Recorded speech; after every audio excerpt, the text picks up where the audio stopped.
ভিতর ভারত দখল করতে পারি। ভারতে 40 কোটি মুসলমান, তো আমরা মুসলিম শান্তির ধর্ম, এই জন্য আমরা বেশি কিছু বলি না।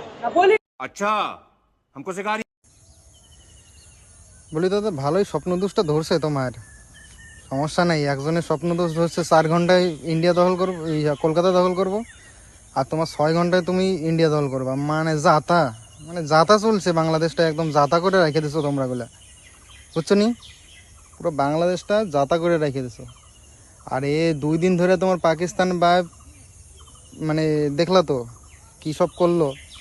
আমাদের S-400 যে সুদর্শন আছে সেটা তো জানোই তো, ওই বাগডোগরা আমগরে এনে বাগডোগরায় আছে একটা দাঁড় করানো, বুঝছো নি? তো ফেলো, কত ফেকবা ফেকো, আর আরও আছে, আকাশ বাকাশ সবই আছে। তো ওগুলো নিয়ে ইন্ডিয়া সালা, ইন্ডিয়ার কোথায় থাকো তোমরা জানো তো? আরে দুই পাশে দুইটা পা থাকে না, তার মাঝখানে, মাঝখানে নিচের মধ্যে যেটা ঝোলে, দেখবা তোমাদের পজিশনটা ঠিক ওই রকমই অবস্থায় আছে, বুঝছো নি? আর তোমার তো, তুমি ধমকি দেবা কি? তোমার কথা বলতে গিয়ে তোমার পা থেকে মাথা অবধি কাঁপে উঠতেছে, তুমি ধমকি দিয়ে কি দিবা?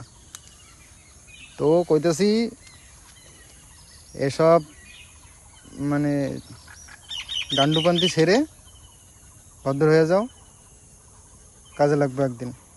गजब बेइज्जती है।